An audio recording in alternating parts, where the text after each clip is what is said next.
This is Miranda, one of the country's leading female boxing promoters. Like many of the people here, she's heard what the board have had to say in regards to financial councils today.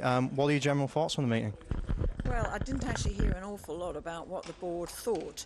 The meeting was incredibly short.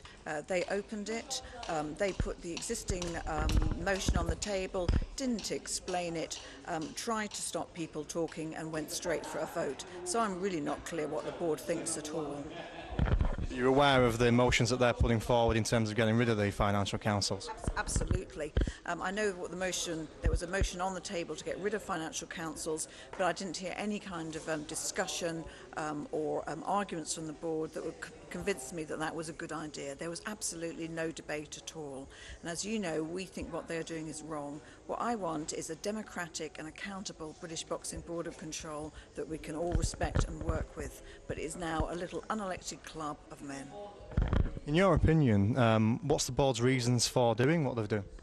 I think the board doesn't want debate, the board doesn't want challenge. It wants to run boxing the same way it's run for the past 50 years, not taking account of people's views, the changes in society, changes in technology, anything. They want a reasonably easy life, and they certainly don't want people opposing what they do. Do you think as well, as Bruce Baker has mentioned, that there's a worry in the sport now that it could fall into the hands of people who don't actually know how boxing works?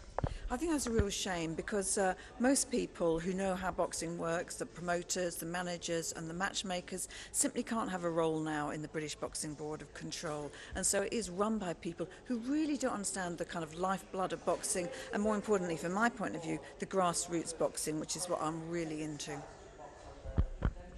And the board have said as well that they're going to put a new system in place where they're going to have meetings, forums, general things like that.